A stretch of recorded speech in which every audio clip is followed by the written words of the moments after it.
Hello and welcome. My name is Alan Love, and I'm in the Department of Philosophy at the University of Minnesota and also the director of the Minnesota Center for Philosophy of Science.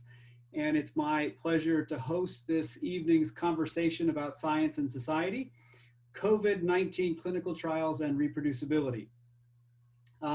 This is part of a larger project called the Many Faces of Reproducibility that a number of us here at the University of Minnesota have been involved in for a little over a year now, that explores questions about reproducibility in the sciences and the intersection of that with society, especially public trust in science. And to that end, we are very much interested in your questions. As you have questions throughout the evening, you may ask them at any point through a link that will be coming to you in the chat box. And the chat box will have that link, which will take you to a separate form where you can submit questions.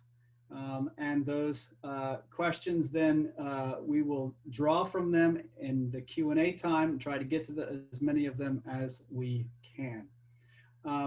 So as I mentioned at the outset, I'm Alan Love in the Department of Philosophy here at the University of Minnesota and also director of the Minnesota Center for Philosophy of Science. And this project we're involved in, the Many Faces of Reproducibility, looks at questions of reproducibility across the sciences as a growing concern that has come up in many different disciplines with respect to the results that are found, with respect to the methods that are used, and with respect to the conclusions that can be drawn from them. The salience of all these questions about reproducibility goes up tremendously in the context of COVID-19 and the way in which that is impacting all of our lives at the moment, and special importance for clinical trials where researchers are studying ways in which we can be protected from the disease or treated with the disease or vaccinated from the disease in ways that will be beneficial to us. So these questions are for immediate policy implementations. So we might broadly ask the question, why should we trust the results of our particular clinical trials? So our aim tonight is to better understand the science behind COVID-19 clinical trials and their potential significance, while also appreciating the conceptual difficulties of reproducibility that surround these studies and other elements of scientific reasoning. Our panelists tonight are all leading COVID-19 clinical trials here at the University of Minnesota. Let me introduce them to you.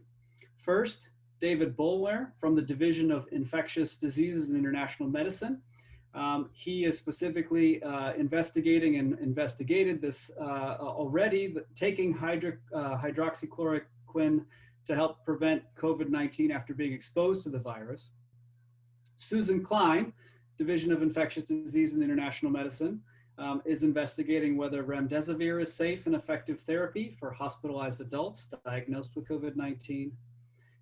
Michael Puskarich, Emergency Medicine, is investigating a blood pressure medication to see if it can help alleviate the severity of the disease.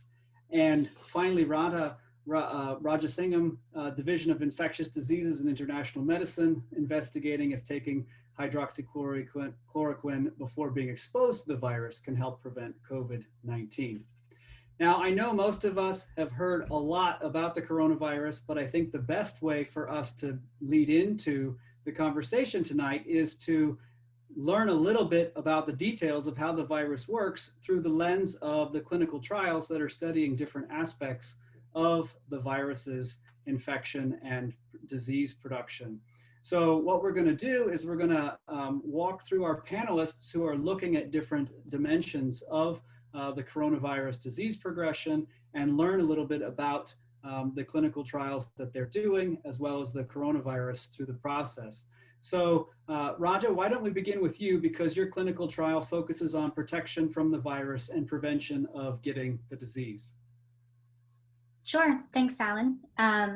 So just to give you some background about COVID-19. So COVID-19 is caused by the SARS-CoV-2 virus. It's a contagious virus that's spread primarily through droplets, so by sneezing and coughing. How does SARS-CoV-2 infect your body? It's thought that it binds the ACE receptors in your lungs. And in some people, it can be asymptomatic, meaning you don't have symptoms, but you still have the virus and can pass it on to other people. And then in other people, it can be symptomatic. And the common symptoms, as most people likely know by now, are fevers, cough, shortness of breath, and then other symptoms like sore throat or loss of taste or smell. So we know from studies in cells in the lab that hydroxychloroquine and chloroquine, which are two drugs that we use in rheumatoid arthritis and also in malaria prophylaxis, that these drugs have activity against SARS-CoV-2, the virus, in the lab. But we don't know whether that means that it has activity in people. And so we studied that in our clinical trial, investigating hydroxychloroquine as pre-exposure prophylaxis against COVID-19 disease. So the idea of pre-exposure prophylaxis is that a patient takes a drug and already has good levels in their blood before they have exposure to the virus. And the perfect population to study pre-exposure prophylaxis for COVID-19 is healthcare workers, because they have repeated high-risk exposures to patients with COVID-19. And healthcare workers are an important part of our public health response to COVID-19. And as of 2 days ago, the CDC estimated over 171,000 healthcare workers in the US had been infected with COVID-19. So this is a population that we care about. We want to prevent COVID-19 in, and they would likely benefit from pre-exposure prophylaxis if it's efficacious. Also, an interesting fact outside of our country is that healthcare workers in India are taking hydroxychloroquine weekly to prevent COVID-19. This is recommended by their national guidelines, even though we don't have clinical trial data to show that this is effective. So the objective of our clinical trial was to evaluate whether whether hydroxychloroquine could prevent COVID-19 in high-risk healthcare workers. So healthcare workers across the country were randomized to receive hydroxychloroquine weekly, twice weekly, or to receive placebo. And then they were followed over time to see if they developed COVID-19 disease. Spoiler is that it didn't prevent COVID-19 disease. It was, so it's about the same rate of COVID-19 in people who received the drug versus placebo. I will talk a little bit more about the interesting parts of enrollment and preventing infection or trials that are looking at preventing infection at the end of this hour. I'll pass it back to the moderator.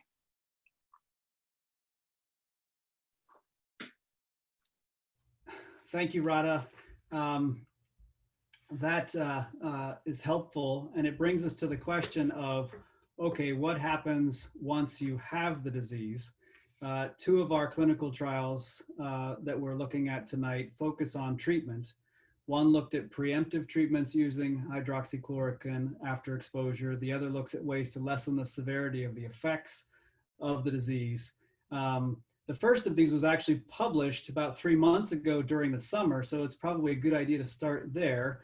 And that brings us to David, because that was your trial. Can you tell us a little bit about the disease progression and describe the results of your study, especially how they're different from Radha's on hydroxychloroquine?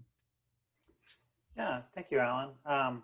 So we ran two sort of clinical trials in parallel. One was to prevent infection after exposure. So if you had been exposed to someone with with COVID-19, the current recommendation is to basically go home and quarantine for 14 days and be tested and see if you develop disease. And so we thought, hey, maybe we can do better than that.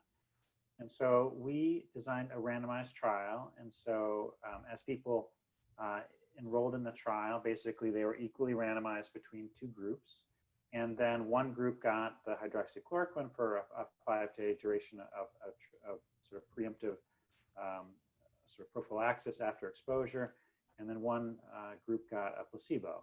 And so the design of the trial, this is sort of kind of what is sort of gold standard in clinical trial design, where it was described as a double-blind placebo-controlled trial. And so what does that actually mean? And so, so it's double-blind. So that means that neither the investigator, so me and my team, didn't know what the participants received, nor the participant. And so the participant just got a bottle of pills and with instructions on how to take them, but they weren't told, you know, was this hydroxychloroquine or was this a placebo? And so the tablets we picked happened to be folate. It's something that looks similar. The tablet size looks sort of similar to hydroxychloroquine. And it was randomized. And so for everyone that enrolled in the trial, they had an equal probability of 50% went to one group and 50% went to the other group. And so that's important because a lot of times there might be biases that if you compare just, you know, if you look in a health system or a hospital and say, oh, let's just look at the people who got hydroxychloroquine versus the people that didn't, and just compare that in routine practice, there may be reasons why people were prescribed or were not prescribed hydroxychloroquine. So if someone's going on hospice, for instance, maybe they didn't get that medicine. And so there may be you know, differences in patient characteristics that affect how people are prescribed medicines, because physicians don't act randomly. They're making decisions and choices. And so with the randomized trial, basically people have equal chance of that. It's blinded, and so we don't know what the people are getting. And we basically looked through and we looked at an endpoint. And so our endpoint was basically, did people develop symptomatic disease within 2 weeks? And so our trial was back in March and April, where PCR testing was much more limited. And so we used sort of a combination endpoint of either clinical symptoms that met sort of the US case definition, or PCR testing. And so that sort of combination is kind of important because when you look at the disease progression, it's not always straightforward. And so as Radha mentioned, there can be a wide variety of symptoms. From fever, cough, shortness of breath. You know, people can start with chills or just fatigue and sort of more vague symptoms. And people, you know, the probability of becoming PCR positive increases over time. And so people can sort of falsely test negative and then test positive later on. And so oftentimes now, after exposure, like the current, for people who went to the rally in Duluth, the recommendation is to get tested 4 to 5 days after exposure, and then retest a week later, sort of 12 to 14 days after exposure, to sort of conclusively exclude exposures to SARS-CoV-2. And so this for our trial creates a little bit of problem because people can have symptoms but not necessarily test positive, and so we use a combination endpoint with that. And so as people progress through their disease process, they have more virus present, and they frequently thereafter then become PCR positive. And so our first trial was on post-exposure prophylaxis, and our second trial was on early preemptive therapy. So the people who develop disease, could we give hydroxychloroquine to reduce their symptom duration, make them better faster, and reduce hospitalization. And unfortunately, as Radha mentioned, sort of spoiler is that it did not work for either one. So when I say it didn't work, that's a little bit simplistic, but basically, in our post-exposure prophylaxis trial, basically the rates of disease were 14% in one group and 12% in another group. The overall trial was a little over 800 people, and so that was sort of that range of differences. It could be just by chance alone, and so would be determined not a statistical difference. So when you randomize people, it's not going to be perfect.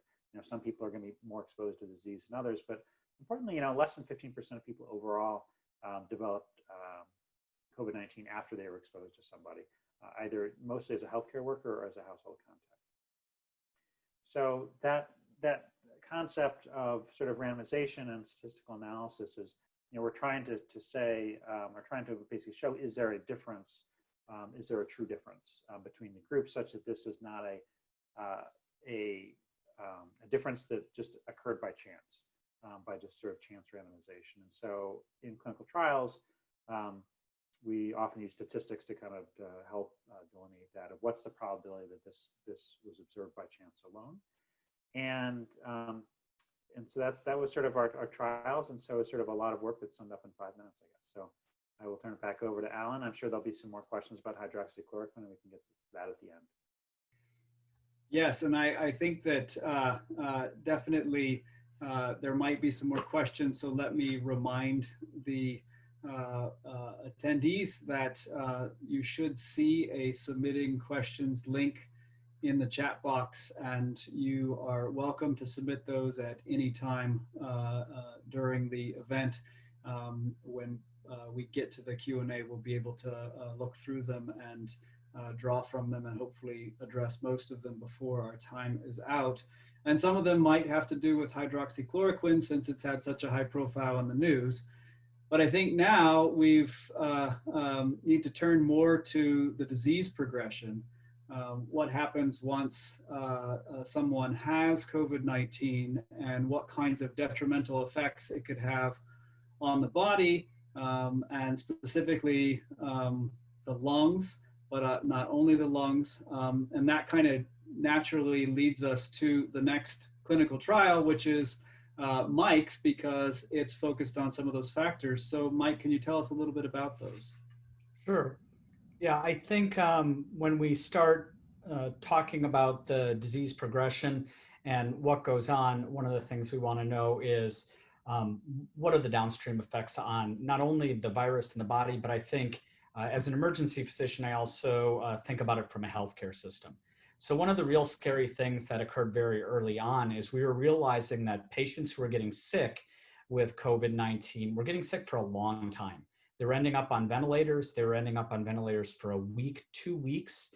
And sometimes they would survive, sometimes they wouldn't. But regardless of their outcome, they were occupying hospital and ICU beds, which is a big challenge for us as a healthcare system.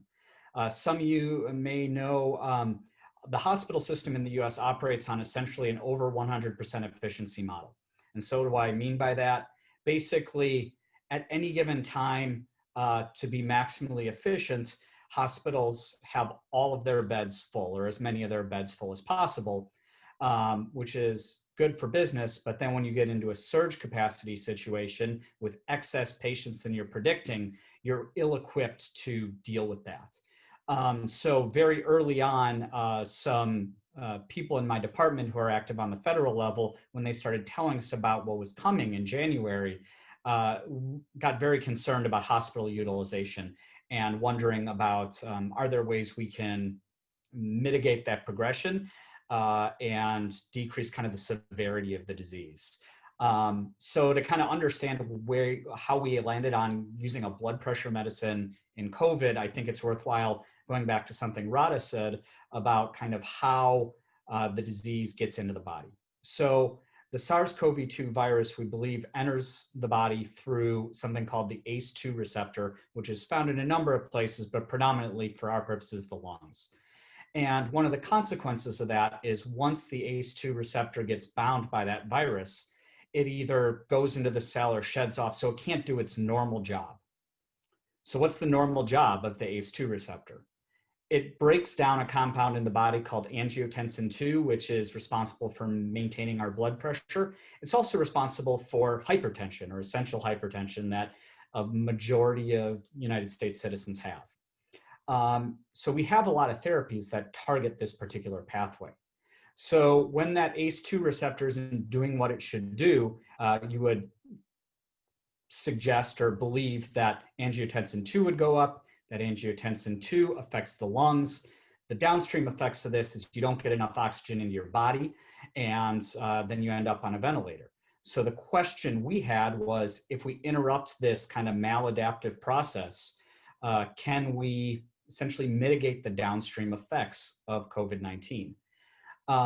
essentially what we're trying to do is we're taking a different tact than a lot of the antivirals and some of the stuff Susan's going to talk about, and even kind of what one of the proposed mechanisms of hydroxychloroquine is those are actually trying to treat the virus, much like an antibiotic treats a bacteria.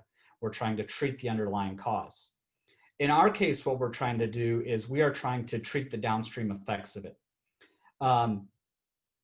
COVID-19 is a coronavirus. There are lots of coronaviruses that circulate around. They cause the common cold, and they don't end you up on a ventilator generally. So our goal is to treat the downstream effects and kind of provide a potential adjunctive therapy that could be used in addition to antivirals, should those be beneficial. So in order to kind of conduct this study, much like David said, there were already studies out of China that showed patients with COVID-19 had high angiotensin II levels. Those with the highest levels had the worst lung function. So we believe that this pathway was relevant in people. There was data showing that patients who were already taking these medications that we intended to study tended to do better. But like David said, there's lots of different reasons why that could be. And physicians don't act randomly. So in order to really test this hypothesis that manipulating this cascade could improve patient outcomes, decrease the need for ventilators, we needed a randomized control trial. So we designed ours much like David did and Radha did, with double blind, so that the patient nor the physician knows what they're getting. Half the patients get a placebo. But then we need to decide which patients we're going to include in this study. For a variety of reasons, and we are talking today mainly about an inpatient study that we're running. So we're looking at who might benefit from this. Ideally, we target those patients that had a high angiotensin II level or a low ACE2 level. The problem is we can't measure that clinically very easily. So instead, we decided to pick patients who might have the symptoms of high angiotensin II levels, or that we think might be high. And so we chose patients that had a little bit low oxygen saturations. They had signs of lung injury. And we chose that as our target population. And then there are some other kind of considerations that we had. We didn't want to treat patients too late because we didn't think it would potentially be beneficial. So we had an enrollment time limit. We have some other things that are put in place primarily for safety.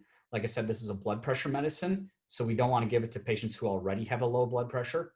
It can cause effects on the kidneys and your potassium levels, and some other side effects as well.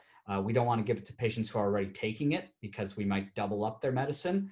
So there's a lot of things we had to do to choose which patients can be in the study, so that we maximize the possibility of benefit and minimize the possibility of harm, because ethically that's an important thing to do. Unfortunately, as I'm sure kind of get to later, when it comes to rigor and reproducibility of studies, is we want our results to be as generalizable as possible. We want our results to be able to be used by everybody who gets sick with COVID, that's sick in the hospital. But these considerations of who we can enroll in a study has a lot of implications for how we treat people later and how we view and interpret research results that can really get into the weeds. But I think at that point, I'll kind of hand it back to Alan to kind of move us along. Thanks, Mike. I think that you've highlighted two different dimensions of complexity that we have to pay attention to. One is the complexity of the physiology in the disease progression and paying attention to things that maybe were not intuitive to a lot of us, say the connection between angiotensin and COVID downstream symptoms, but also for the purposes of tonight, the complexity of running a trial and figuring out how to get patients that are going to be able to participate and then give you informative results that you might be able to then take next steps with as a consequence. And that's just not very easy, and maybe is not as easily appreciated just how difficult it is to do that. Now that we've got a better handle on some of those disease progression dimensions, I think it provides a natural segue to Susan's work.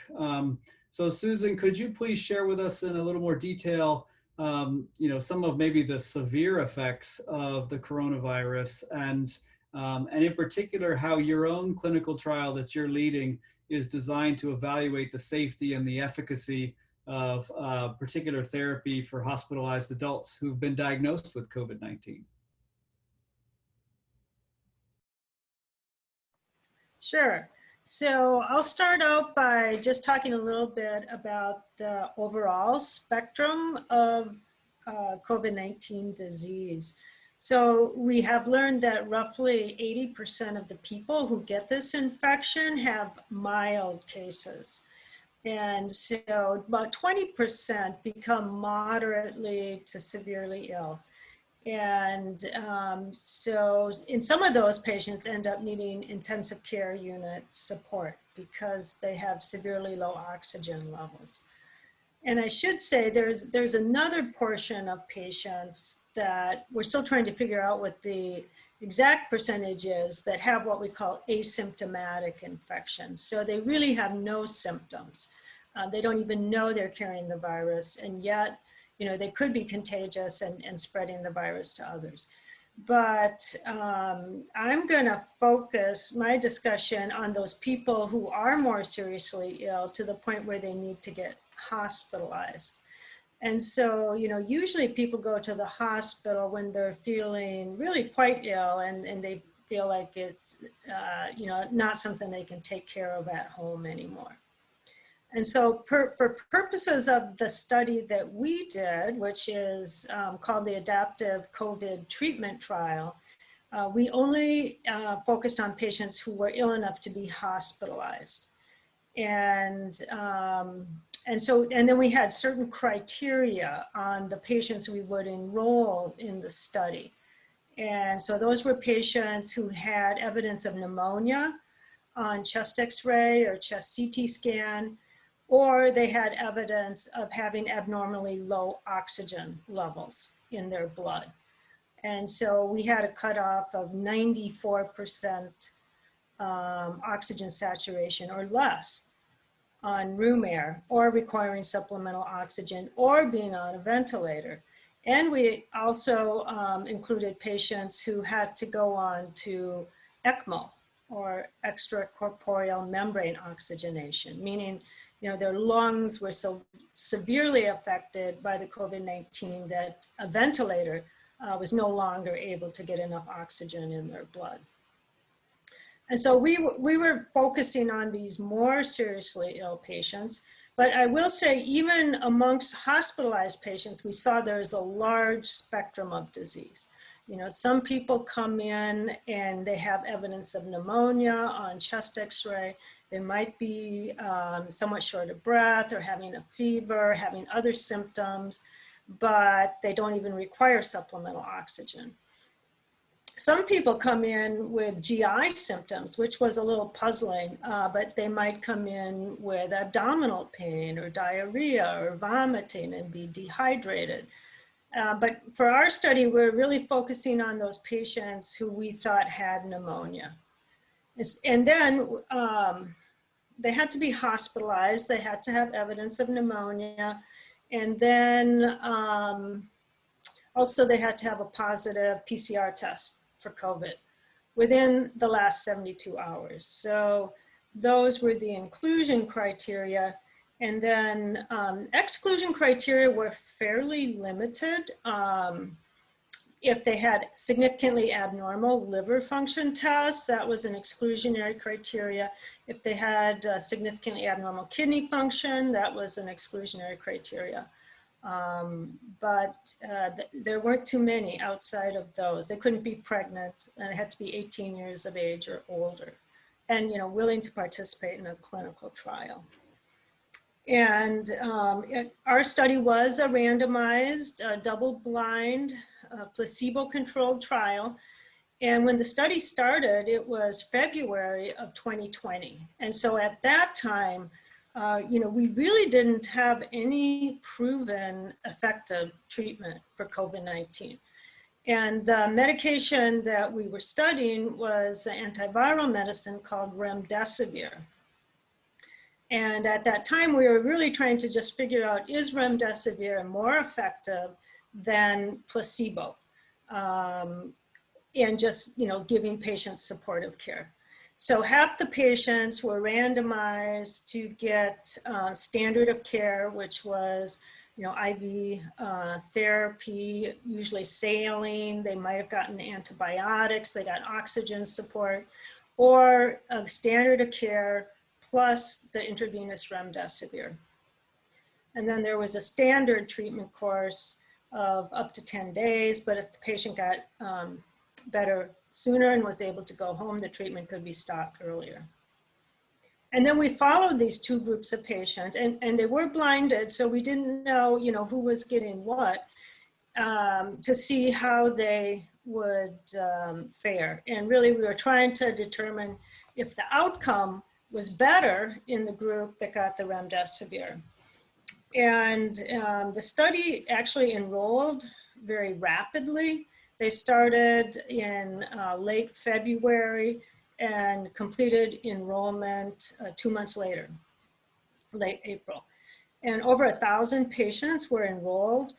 And the results of the study were actually reported before all participants had reached their day 29 of follow-up, because a preliminary analysis showed that the group that got remdesivir was recovering more rapidly than the group that didn't get remdesivir. And on average, the group that got remdesivir was recovering by day 11, and the group that got placebo was recovering by day 15. And so at that point, the study was unblinded, the results were released, and shortly after that, remdesivir was granted emergency use authorization.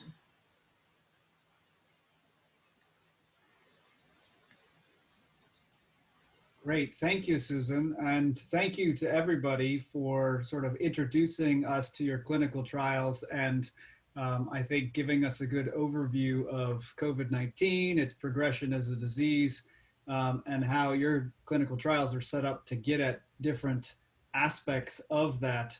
Along the way, some really important concepts have been introduced, including placebo, randomization, double-blind studies, specification of enrollment conditions for patients participating, and even the time of start, as you've highlighted that these had to be initiated at a early enough point, or at points when we didn't necessarily have certain knowledge that we now have from subsequent studies. All of these things have connections to reproducibility in thinking about the scientific methods and results that we are working from in thinking about COVID. And now we'd like to explore those a little more explicitly.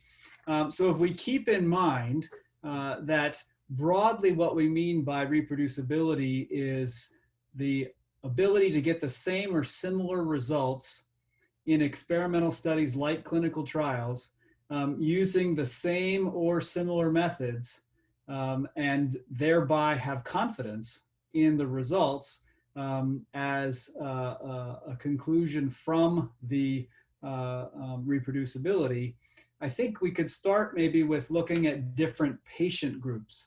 And Susan brought this up in sort of looking at particular patient groups who have the disease. And I know that in thinking about her enrollment, there were some questions of recruiting from a lot of different populations. It's not simply that the clinical trial is being run in one location necessarily. It could be run in multiple locations. And so, Susan, I wonder if you could speak to sort of why does that help with reproducibility? Why do we want multiple populations in different places, possibly even across the globe, to help us understand the results of clinical trials? Yeah, that's a good question. So yeah, I didn't mention that specifically when I talked about our study, but it was a large multi-center study. And so at our site at the University of Minnesota Medical Center and Bethesda Hospital in St. Paul, we enrolled a little over 30 patients. But altogether, there were over 60 sites across the US and a number of international sites as well. including Asia and Europe and Mexico. And so it is important to have generalizability of the effectiveness of the treatment by showing it's effective over this large number of patients at many different medical centers and including different countries. Because one medical center might see a particular type of patient, whereas another medical center might see a different mix of patients. It might be a different racial mix, a different age group, potentially different underlying illnesses. Some populations are more obese than others. So, you know, having a large multi-center trial gets a very diverse group of patients enrolled. So you can see how the drug will work in real life, so to speak. And so, you know, our goal was really to have representation of our population that is being affected by the disease enrolled in the study.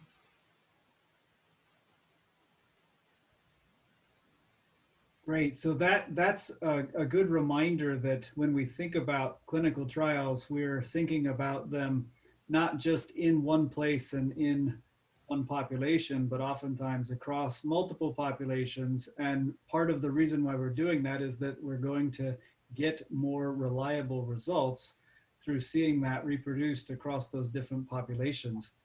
I think that's a crucial thing for us to keep in view, that we're never really relying on one single study in one single place. And in fact, I think it's really helpful that you highlighted just how many different places you were running the study and how many different populations are involved. Now, there's another feature in clinical trials, which is just how do we demonstrate that something is effective in the first place? And especially if we are looking at a number of different populations with a number of different features, sometimes comorbidities in the sense of other conditions, how do we determine a therapy is effective, or maybe effective for some people and not everyone? What kinds of difficulties are there in replicating studies that show an overall benefit for some or most of the population, rather than just a benefit for maybe an idiosyncratic group? David, could you speak to that? Yeah, thank you, Alan. You know, I think one example is our trial on early therapy. And so people that were symptomatic, that they got hydroxychloroquine or they got placebo. And so if I told you, you know, I got a therapy for you, and 97% of people are going to get better. They're not going to be hospitalized, and they're going to do well. You'd say, wow, that's great. That's really good. Well, that's what happened with our placebo group. And so it's important to have a control group that ideally is randomized to know what the actual effect of your therapy is. And so early in the pandemic, there's a lot of like, oh, if you take this, you take that. Like, we've had great success. We've had 95% success rate or 97% success rate. And so in our trials, as we design our endpoints, that you know, having a control group to see how they do is really important, because with COVID-19, for most people, the vast majority, it is a self-limited disease. So people are going to get better over time. And so in our trials, 2 weeks after they entered the study, about 30% of people had still had some ongoing symptoms, but 70% of people had the symptoms had gone away. And so in our randomized trial, you know, we had, I think it was 24% with hydroxychloroquine still had symptoms at day 14. You say, well, that's 6%, you know, that's a 6% difference, but is that a real difference? And so that's really where statistics come into play, to say, is that, you know, is that level of difference based on having, in this case, 465 people, is that a difference that's a statistical difference? It's not just by chance. And so in our trial, we basically looked at duration of symptoms and severity of symptoms. And basically, it was a coin flip that there basically was very minimal difference over the 14 days. And there's a slight difference at day 14 itself, but you know, day 3, day 5, day 10, basically there was no difference, you know, 1% or 2% difference in those with symptoms. And so looking at that with the control group is really important. And then I think the other issue of who benefits, is there a subgroup that benefits most of all? And I think one good example of that is the monoclonal antibodies that are being used for therapy. And so you've heard about this. This is the treatment that the president got last weekend. And in some of the ongoing trials, that they found that the people who benefit most are the people who don't already have antibodies. And so if you're treated very early in your disease course, like the president was, those people were the ones that benefited most. Conversely, in their trial, they're enrolling people in the first week of therapy. Some people have already made an antibody response, and so they're giving them basically an artificial antibody to people. And so if you already have your own immune system that's already made your own antibodies against the SARS-CoV-2 virus, that you didn't really benefit it at all. And so that's a good example where, as we design trials and other people design trials as well, that you think about subgroups ahead of time, and would there be a different benefit for subgroups. And so some of the obvious things that we virtually always look at is sex, so biological sex, male, men versus women. We look at age, we look at other things, but also sort of biological things that might come into play. And so with the monoclonal antibodies, the one example I think that's emerging data is if you already have an antibody or not. And so that may guide therapy, both kind of to understand the process, as well as who to prioritize the medicine for after the trial is done and the medicine is available. Because for these expensive medicines or medicines with side effects, you want to really prioritize them towards the people who are going to benefit the most, but not have side effects for someone that's not going to benefit whatsoever. So two things that are emerging from those comments, at least in my view, is we got to be really careful in being simplistic about asking, is something effective? Because what you've just highlighted for us is that there's going to be lots of ways we can think about what effectiveness is, and that's going to depend on where we're looking in the disease progression or whether we're looking at prevention.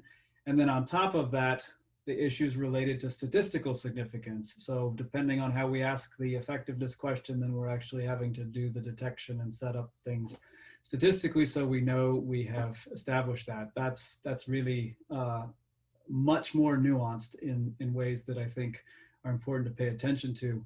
One thing that I think we haven't talked as much about, though I think Mike has highlighted it, and so I want to come back to you, Mike, for this, because you're in emergency medicine, and so there is a sense of the dealing with things in real time. And that, yes, it's nice when we set up our clinical trials in such a way that we have control over all the variables. That's going to be really ideal. But you know what? Lots of things about a pandemic are not ideal. There's lots of ways in which people are having to make decisions in dire circumstances, circumstances where people's lives are on the line. And that might sort of be related to how effective we can do with enrolling patient groups to get them in clinical trials that then might give us more information to help other people. So I wonder if you could say a little bit about some of the difficulties of replication under these sorts of emergency circumstances that have been very front and center during the pandemic. Yeah, sure. Thanks, Alan.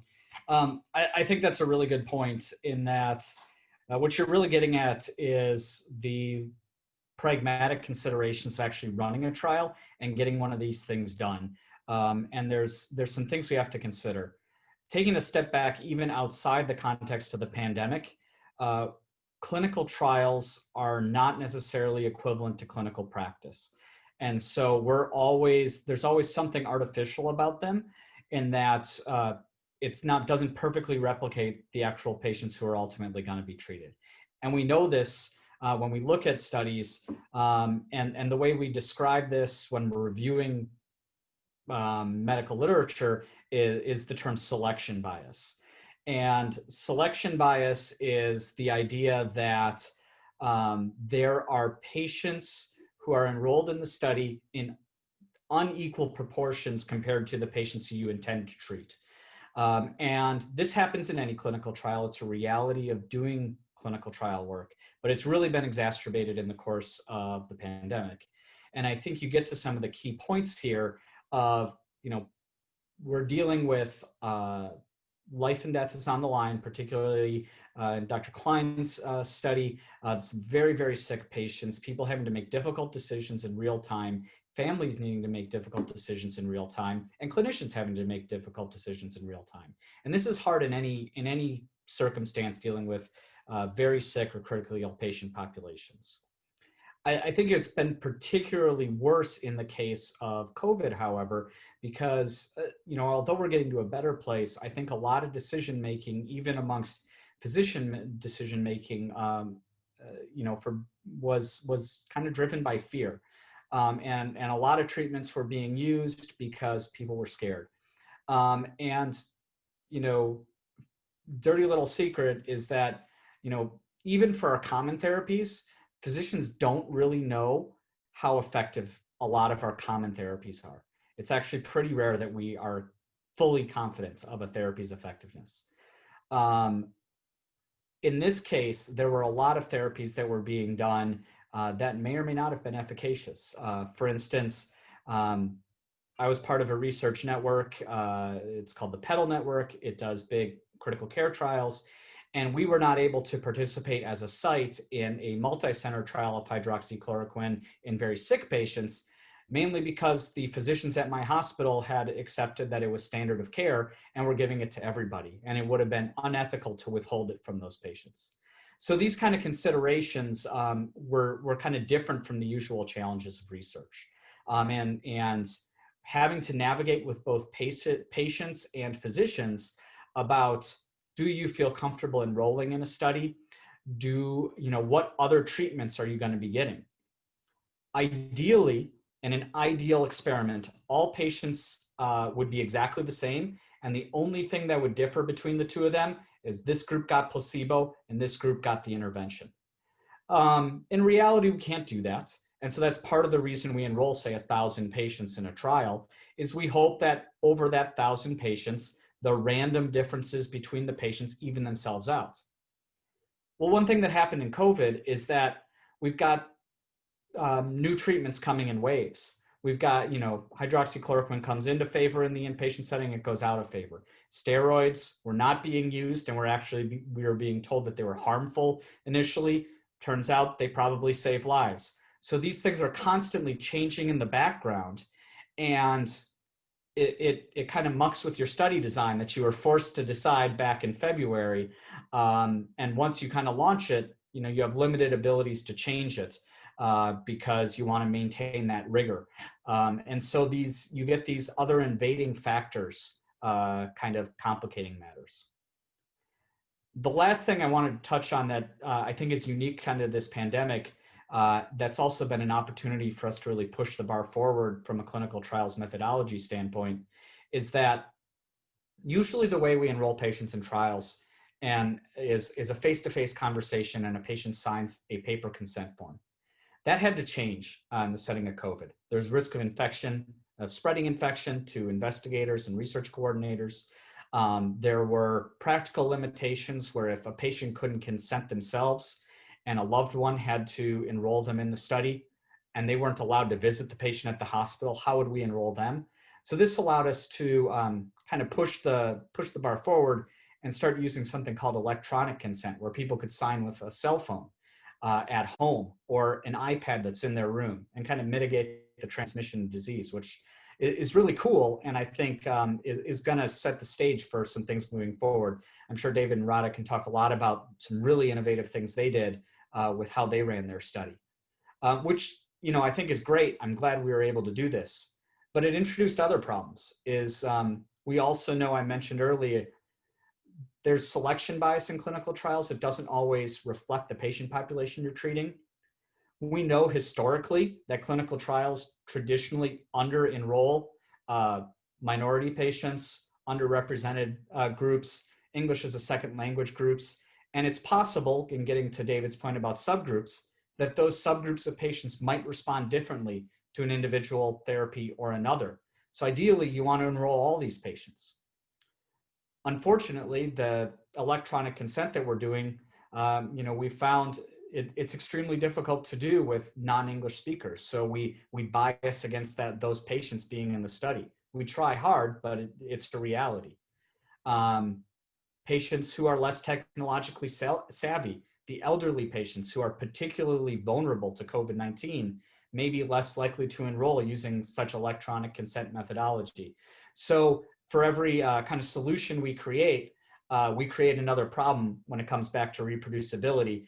And it really forces us to kind of think of on our toes and try to maintain a balance between pragmatism and getting a study done to have a result in a time frame that it matters, while at the same time making sure that our results are as generalizable to the population, because if it's just applicable to 2% of the patients with COVID, does that matter?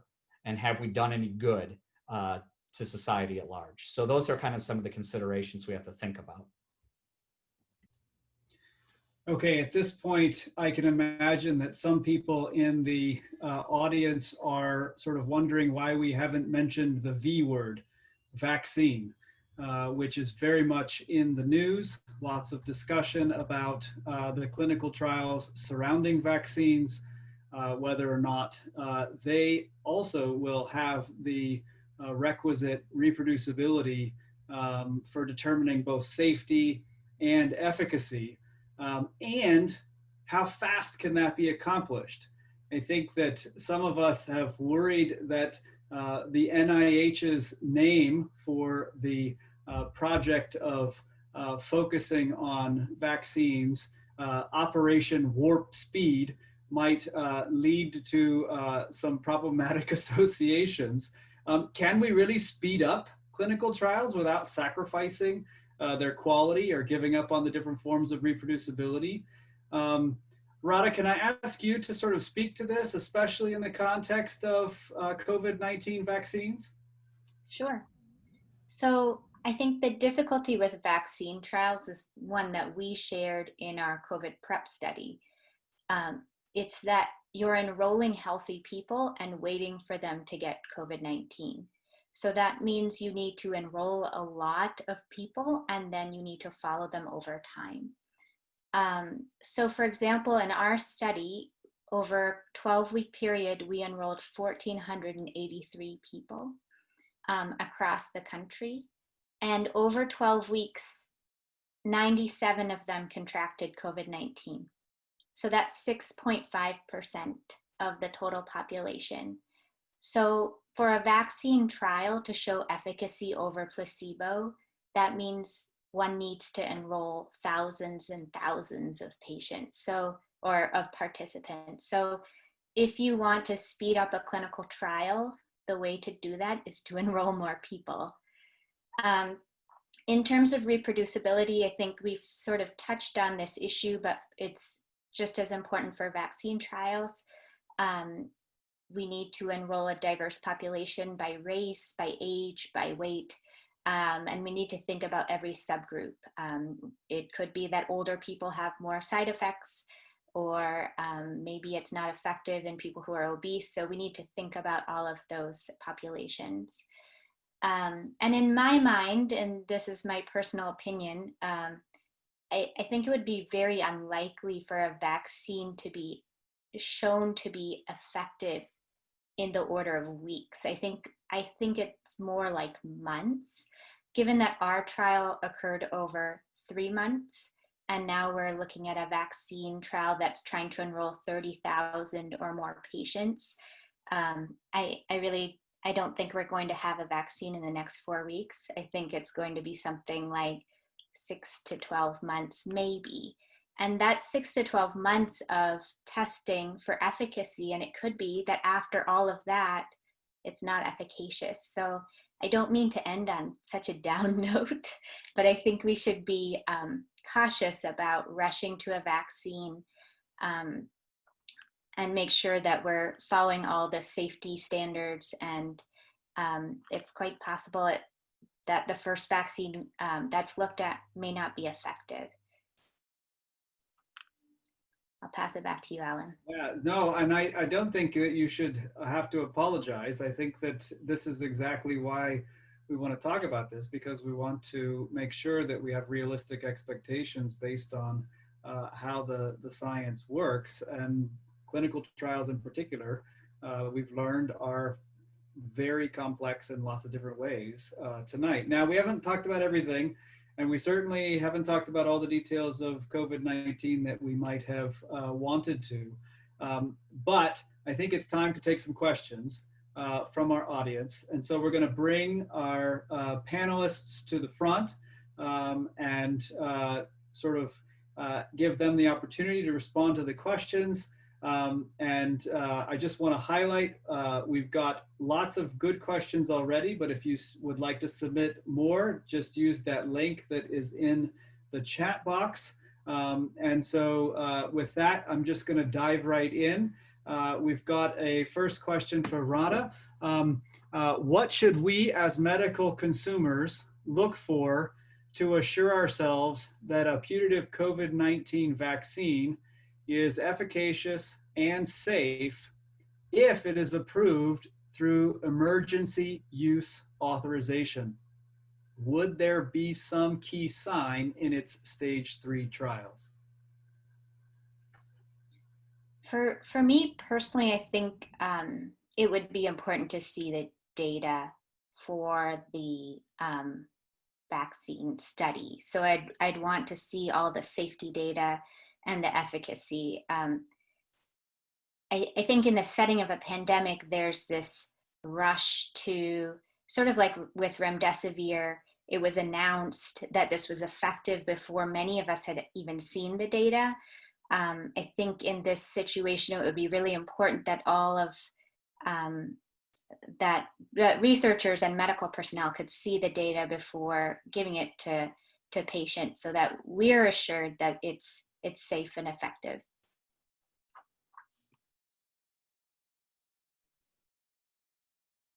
This would comment on the vaccine, that how the vaccine trials are designed, that there's 5 vaccine trials ongoing that are largely present, and they're all pretty similar, and that they're basically looking for 150 events because they've sort of done the calculations, and they're looking for a 50% reduction in illness, as that's the minimum sort of threshold that FDA has set. And so basically, in one group, the placebo group, it's 100 events, and the vaccine group, it's 50 events. And so that's basically what they're looking for. And so they'll basically, they're doing some of the companies are doing interim analyses, some are just doing a final analysis once they get their 150 events. And so these are blinded trials, and so they don't know which group they're necessarily in until they do the final analysis. And so the threshold is there a 50% reduction in symptomatic illness? And so FDA has also said they want at least 2 months of safety data. And so that, for the vaccines, it's a 2-shot series. So there's an initial shot, and then there's a shot a month later. And so that would imply that the minimum duration of the trial is going to be at least 3 months for at least 4 of the trials ongoing. And they like to see some severe cases. And so that's the catch, because you're getting relatively healthy people that are volunteering for these trials, or they may be people that are proactive, that actually listen to science, and they do the things they're supposed to be doing of social distancing and wearing masks in public. And so they may be at a lower risk than the general population, so to speak. And so even though they're getting sort of a high-risk population, they may actually be following the correct instructions. And so it may take longer than they anticipate to get these the number of events to happen. Okay, so we have a question that's broadly for all the panelists. So definitely feel free to chime in where you would like on this. Suppose the difference in effect between a treatment and a placebo is not statistically significant, as in the hydroxychloroquine studies. Is that really evidence that the treatment is not effective, or only lack of evidence that the treatment is effective? Yeah, so that's a great question. So it gets into statistical probability. And so it's very hard to prove something is not effective. And so it's really lack of proof. And so one of the ways that we sort of can work on this is to pool multiple trials together. And so just by numbers. And so that's actually what's in the works. And so there's about a dozen different trials on hydroxychloroquine that have been done. And so the plan is to pool all those together to get a better estimate. And so our trial was 490 people that were enrolled. Ours is one of the larger ones. There's a lot of small trials as well. And so by pooling all those together, we may get 2,000 or 3,000 different cases. And so then we'll be able to say, here's the effect. And so for any trial, it's powered to detect a certain effect. And so our trial was basically powered to, we would recruit enough patients to have a 50% reduction in hospitalization was our initial outcome measure. And the same thing with the post-exposure prophylaxis of trying to do a 50% reduction in symptomatic illness. So we didn't show that, but it doesn't mean maybe there's a 20% difference, maybe there's a 10% difference. And so at some point it becomes what's clinically relevant. And so, would you take a medicine that reduced your risk of developing illness from 15% to 14%? Is that a clinical benefit versus the side effect profile? And so it becomes a little bit complicated. Even if something has a difference, is that a clinically meaningful difference, or is there something better that's potentially available? I'd echo what David said, and we kind of took kind of the opposite tact. Instead of trying to guess what we thought that our trial would do, we looked at the outcome that we were looking at and asked, what's the minimum difference that we think matters clinically? And then we designed a study to enroll enough patients to test that. So the way we designed our studies, if we don't detect that difference, we don't think as clinicians this matters. And so it's not worth doing. There might be an effect if we did a 1,000 patient study, but it's not enough to kind of, the juice isn't worth the squeeze. I think Michael articulated that better than I did. So yeah. So, I mean, that's how kind of we pick something, what's a meaningful difference? And that's what we just, that doesn't mean there's no difference, but what's a clinical meaningful difference where you would use this therapy.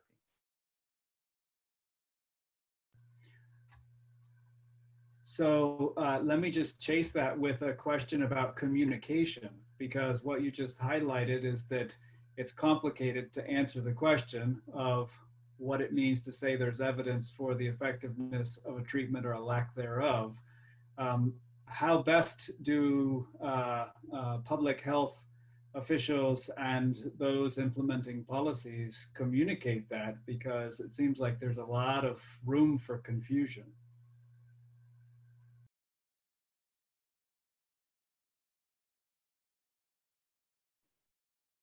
Sue, do you want to talk about guidelines? Well, maybe I was going to ask Alan, like, in what particular area do you feel there is confusion that? So I'm thinking in particular that when people hear a news report, they hear the news report typically in a digested fashion, so that it doesn't have the kind of nuance that Mike and David were just walking us through. And obviously it wouldn't be that nuanced in the news report, but then it also maybe makes it difficult for people to sort of understand what's the current state of evidence in support of a particular treatment or a particular vaccine. So I'm curious if there are strategies for communicating that nuance to help people better understand kind of what we know and what we don't know and why. Well, yeah, I think that probably just highlights the importance of, making sure you have all the data before you come out with public health recommendations. And, so I think, like I mentioned with the remdesivir trial, we came out with these preliminary results. And as Rad commented, that kind of put physicians in a little bit of a bind because they hadn't seen all the results yet. And the publication, it didn't come out immediately, but it came out pretty soon after that announcement, like a couple weeks later. And so, the FDA got to see all the evidence, but the public hadn't, and the physicians hadn't seen it all yet. So, I think you have to see what is the bottom line and is that meaningful, as Dr. Preskarich mentioned. Like in the remdesivir study, just for an example, patients who got the drug got better to the point they could leave the hospital and go home 4 days earlier on average. So maybe if you break it down into something like that the public can understand, that helps. And the other thing, not just speed to recovery, but people really look at mortality rates. So if you can show, something prevented more people from dying, that's fairly convincing, I think, both to physicians and to the general public. So I think you have to try to break it down into meaningful outcomes that people can relate to. But also, I think, as David was suggesting, there are expert panels that form these guideline committees that really try to look at all the available evidence and digest that, and then come out with guidance documents, which are really geared towards physicians, but trying to encourage good standards of care, that people are really doing evidence-based treatment of their patients.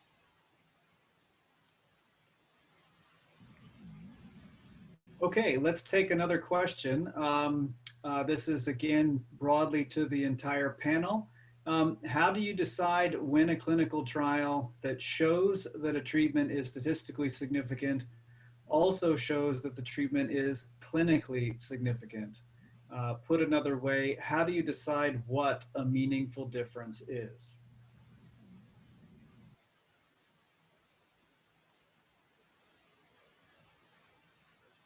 I can start. We had this debate in our COVID PrEP trial because the only other area where people use PrEP is in HIV, and the medication we use for HIV PrEP reduces your risk of HIV by about 92%. So it's super effective. And so using that, we were somewhere between sort of like our gestalt was, if this reduces your risk of acquiring COVID-19 by 35%, that seems like a reasonable number. Like if you have 10,000 healthcare workers and 30% of them were not going to get COVID-19, or 30% were less likely to acquire the infection, that seemed like a meaningful difference. But then you also have the only other example of PrEP that's widely used is in HIV, and it's much more effective. So we kind of wrestled with that. I think my worst nightmare was for this to be statistically significant and clinically insignificant. Like if hydroxychloroquine reduced your risk of COVID-19 by 10 or 20%, because I think it would be really hard to communicate with the public that this isn't meaningful. It's not enough for widespread use. And then, as David mentioned earlier, that there's a threshold that the FDA is using for vaccine trials of a 50% reduction. So that's another number that we've also thought about. But it's sort of thinking about the clinical picture, what would be like widespread use, what would be a meaningful difference for everyone in the country or every healthcare worker or something like that. But it's variable, and different people had different opinions, and different trials use different thresholds. And I think if you add up enough patients, 10,000, 20,000, you can find a statistical difference that may not be clinically meaningful.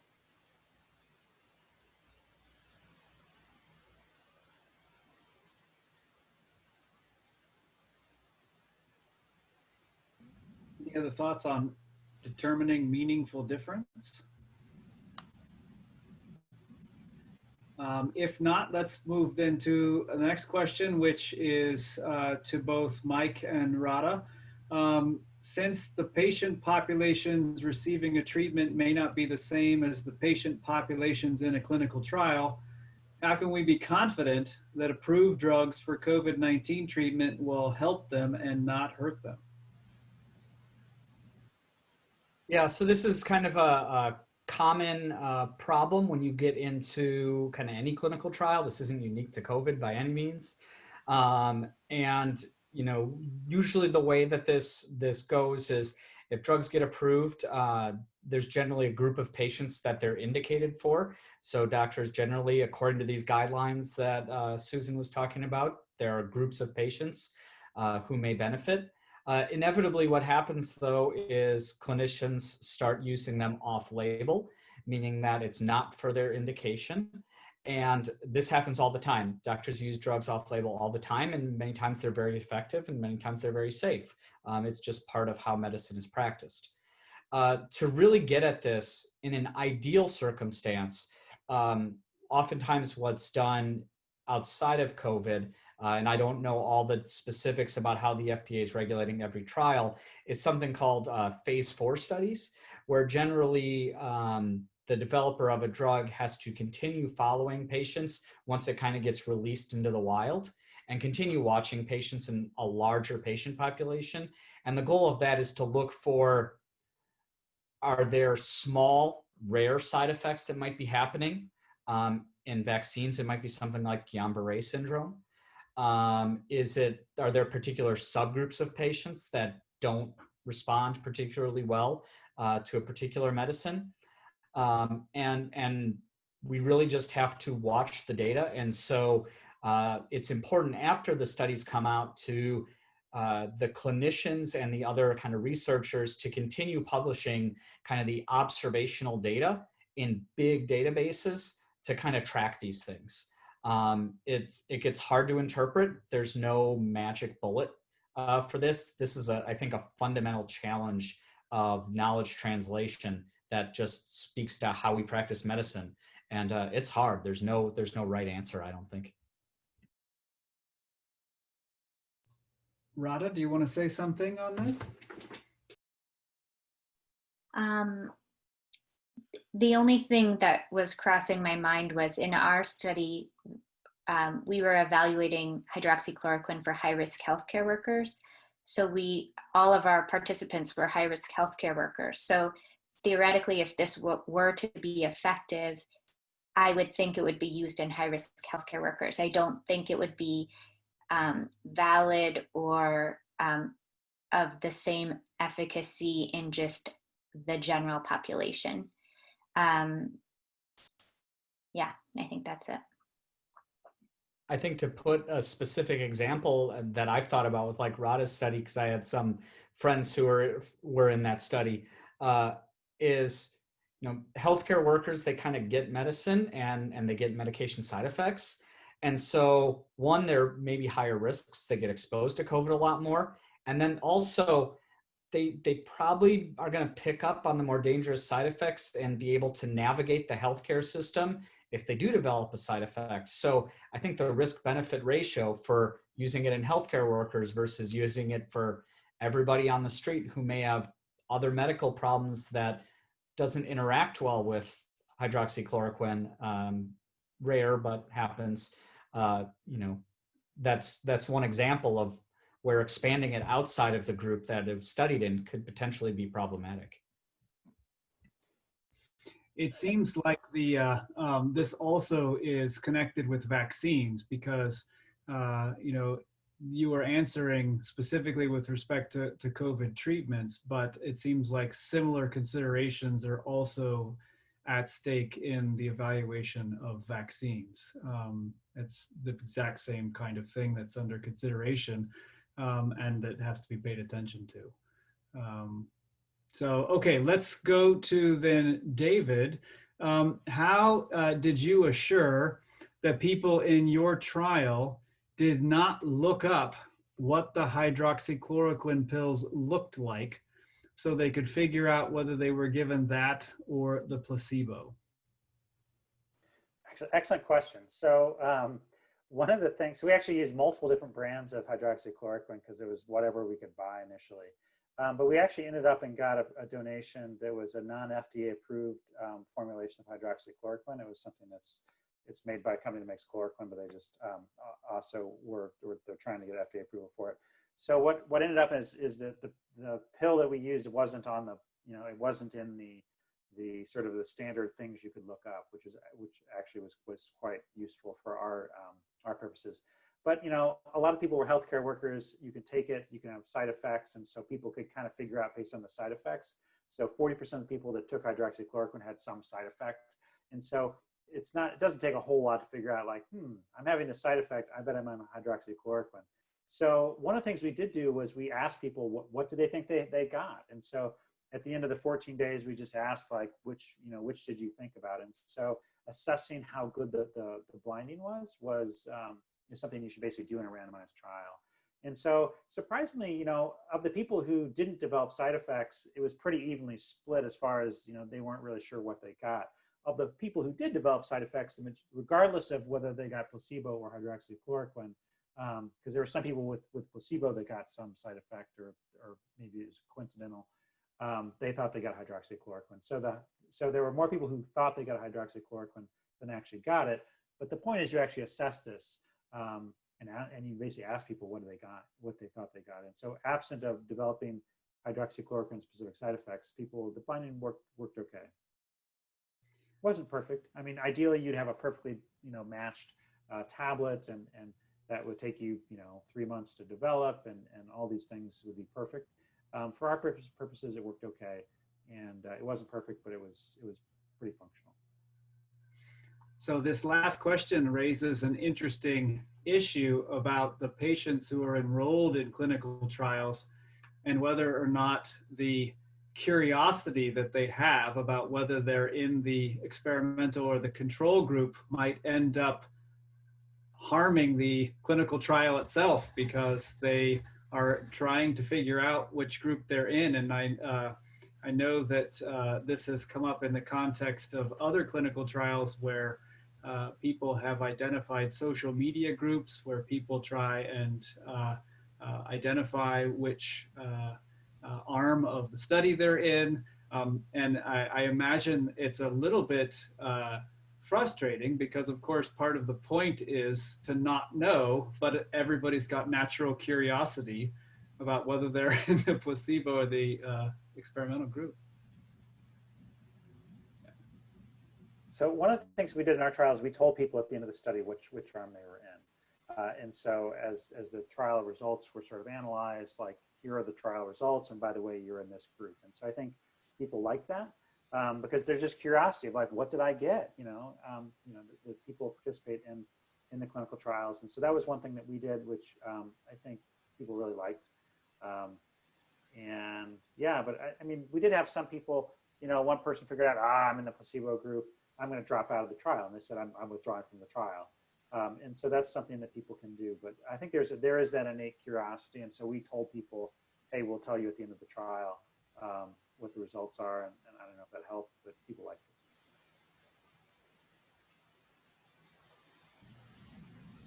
it. Yeah, in the remdesivir trial, because we came out actually with the preliminary results a little earlier than expected, because the fact that the remdesivir group looked like they were recovering more rapidly than the group that didn't. At that point, the decision was made by the main study leader, Dr.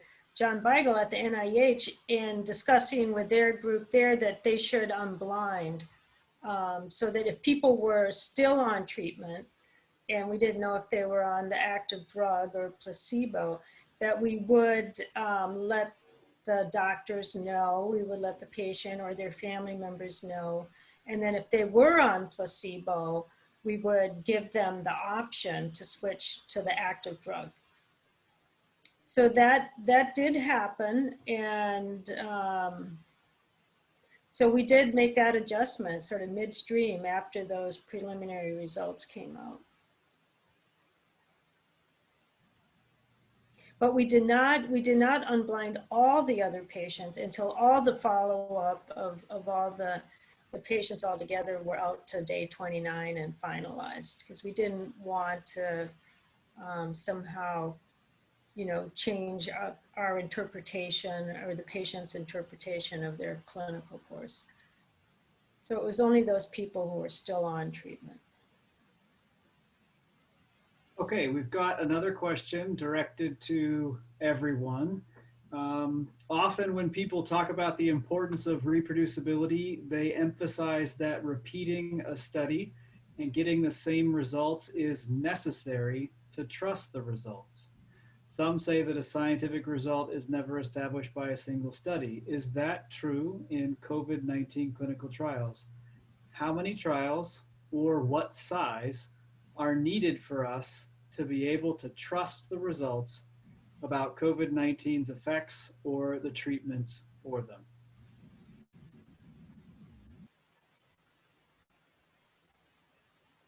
Great question.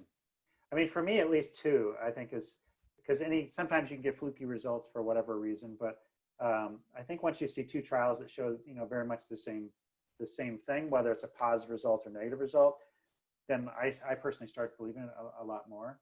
It also depends on the nature of the study, the size of the trial, is it appropriately powered, the methodology, there's some methodology questions, things like that. But once you see, two trials conducted by different people showing the same thing, I tend to kind of personally put a lot more weight in those things.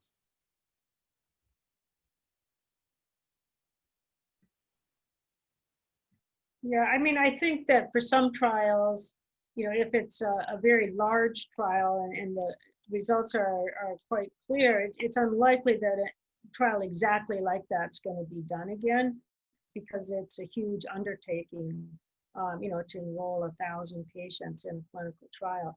But then you can look for consistency amongst the trials that have been done. There could be other smaller trials done. And so you look to see if you see the same trends in improvement. So even though two studies aren't exactly the same, you can look for effects and get some idea about the direction that the drug is turning the course of the disease. Yeah, I think the studies we're talking about in COVID are so large, and just in general, clinical trials have gotten so large, these big multi-center studies, that they're not often repeated. But in some ways, if you have a 50-center, 2,000 patient study, that's pretty definitive. You can look, in some other drugs, for instance, remdesivir, you can look at not only other smaller studies, but there may not be the exact same study, but there'll be the same intervention in a similar but slightly different group of patients, maybe a different subgroup, different severity, something like that, and can kind of look at the directionality of the treatment effect. It gets really tricky though, because if say you do a trial, it's really effective in the sick patients, and then it's not effective because it doesn't reach statistical significance in a less sick group of patients, does that mean the first trial was invalid? Or does that just mean that this other group of patients doesn't benefit as much? And that gets really tricky. And I think that's where you see even experts in the field arguing amongst themselves about, like, how do we interpret this? It's really hard, I think, for science communication, and a real challenge for us in this era of how do we communicate the limits of our knowledge. And everybody wants everything to be so definitive, and it just doesn't work like that.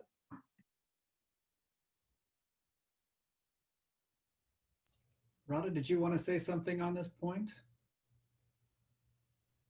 No, I think the other panelists have handled this one. Okay. So I want to give each of you a chance, as we are coming to the end of our time, to say, I think, what you would sort of boil down, and you had, one thing that you could say to sort of the general public about clinical trials and COVID-19. You've been involved in these for months and months.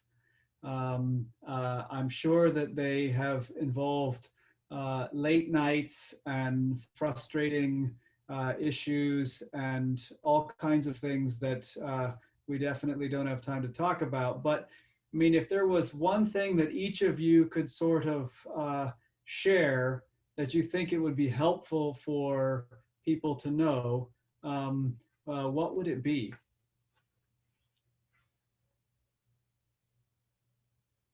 I can start. When our study started in early April, everyone wanted hydroxychloroquine. Everyone thought it worked.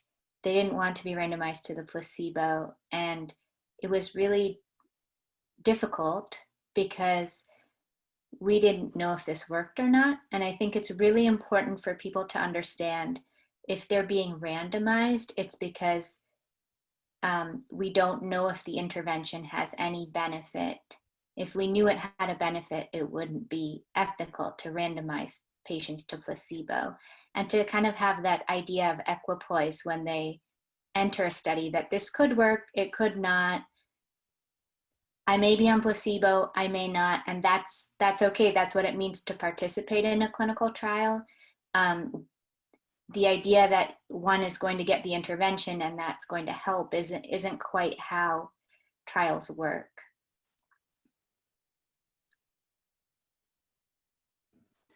I think what I would say is that clinical trials, so randomized clinical trials, are really important to prove something works. And so early back in March and April, there were tons of media reports and small publications of, we gave XYZ medicine to 50 people and they did great, or we did this, or we did that. And so these uncontrolled studies of case series of 100 people or 2,000 people all got medicine X and did great. That's not a randomized clinical trial. And so people talk about, oh, we're gonna do a trial and just give out hydroxychloroquine to everyone. Like, that doesn't generate data. And so really thinking about the study design. And so a lot of what we've been talking about tonight are randomized clinical trials. And that's really important to help generate data, to have a control group that's equal, that you can actually see what is the effect of a medicine.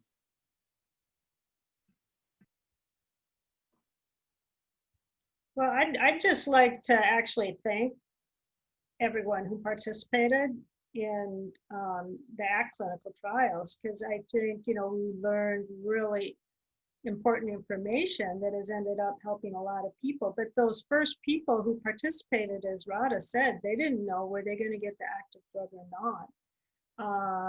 And yet they signed up and they agreed to take part. And so I have to say thank you, for all those people who participated. I think the other panelists very much sum up my thoughts. Clinical trials are how we move things forward. It's how we have trust in the medicine. It's how we have trust in doctors.